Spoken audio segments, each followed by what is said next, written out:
Hey everyone, welcome to the Kanye's Arts channel. My name is Shaunak Patwardhan and today I'm going to show you how to create this flipping sequential textured cutout logo intro with CC page turn.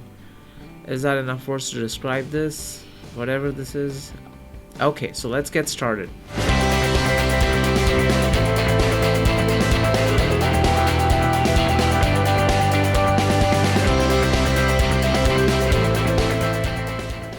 Alright, so once you're in After Effects, let's create a new composition first. 1920 by 1080, 30 FPS is everything's cool. Let's rename this to logo comp. Okay, let's duplicate the comp and rename that to texture comp 1. This is I'm renaming this to texture comp 1 because I'm going to duplicate this comp later. And let's import our logo and the textures that we're going to use for this. This is the Kanye's Arts logo. Open up the logo comp and add your own logo to this composition.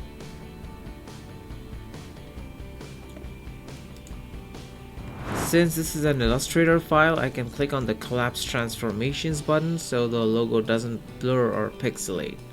Go to the texture comp 1 and let's import a few textures.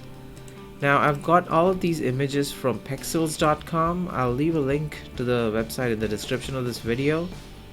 So yeah, texture comp. Let's add a texture to this, something like this, and make sure that the image kind of fills the entire composition. Now drag the logo comp to a new composition and let's rename this to part comp 1. Also let's put all these textures in a folder so it's a little bit more organized. Now drag the texture comp as well to the part comp and make sure that the texture comp is below the logo comp. And I'm gonna change this to an alpha matte. So if you don't see the track matte options here, you can either click on this toggle switches and modes option, or you can click on the F4 key on your keyboard. And in the track matte option, change this to alpha matte. So now we have a nice cutout of the logo, but with the texture. Now I'm gonna duplicate the texture comp 10 times. You can do this as many times as you want if you want to have more variations in the texture of the logo. And I'm going to replace all these textures with different textures that I have from this library, and I'm going to skip over that part of the video since it's slightly boring to see. So I'm going to just show you how to replace the first texture. Click on the layer that you need to replace. If you click on any of these layers that you need to replace this layer with, and press the Alt key on your keyboard and drag the file to your timeline, while the layer is selected, it automatically replaces it. So in this way, I'm gonna replace all the other 8 textures that are remaining. Okay, so I've replaced all these textures with different files, different looking textures.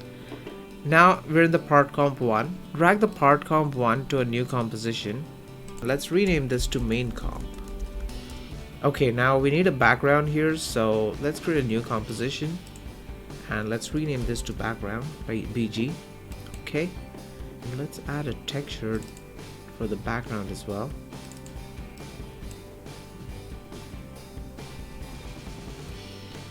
I'm gonna make sure that the entire texture fills the area perfectly.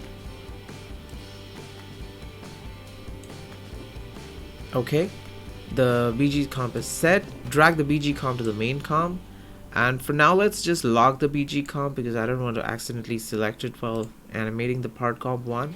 And let's animate the part comp 1. So I'm gonna add the CC page turn effect. Go to effects, distort, CC page turn. Okay, so the CC page turn, bottom right corner is cool.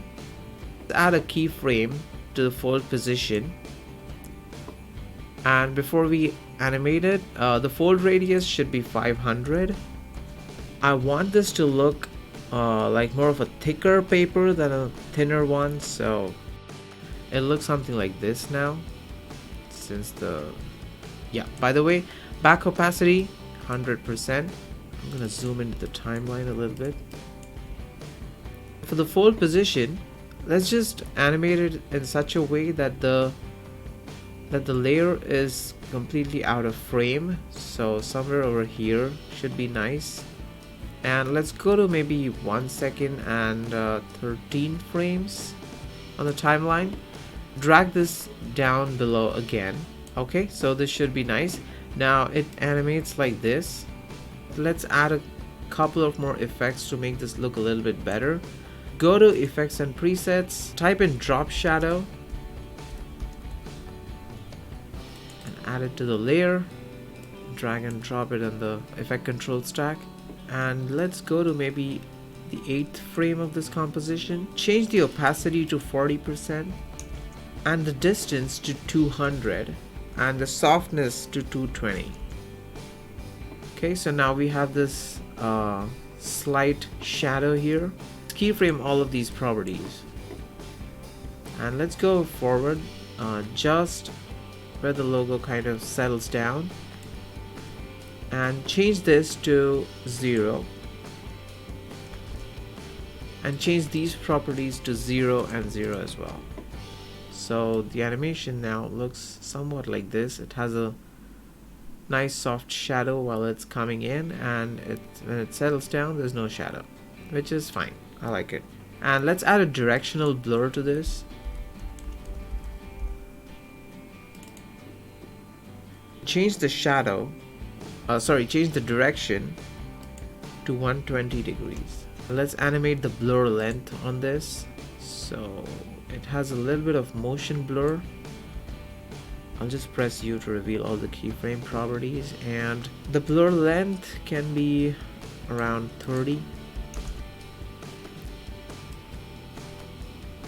So basically the default motion blur has no effect on this plugin, so just adding the directional blurs gives it a little bit of a nicer movement. Select all these keyframes and change them to easy ease keyframes by pressing F9 on your keyboard. Let's just collapse the layer. Go to the 6th frame and cut it. You can just press Alt and the right square bracket on your keyboard to cut the layer. Duplicate this layer 10 times. 9 times actually. So there are 10 copies of this layer, and now I'm also going to duplicate this layer here 9 times. So we have 10 part compositions and the same part compositions we have here. Go into every part composition and change the texture comp to the texture comp layer of the same number. The texture comp 2 will go into part comp 2, and so on and so forth. I'm gonna skip over this part again. Alright, so everything is set here now. I have replaced the texture comps in every part composition, and I've also replaced all the part compositions in the main composition. So we have our 10 part comps. Now select the first comp, press shift and select the 10th comp. So all the comps are selected. Make sure that you select the first comp or the lowermost comp first, whichever direction you have placed those comps in, and right click on this and go to keyframe assistant, sequence layers, and press OK. So we have all these layers now, and if we extend this and play it, we already have our thingy.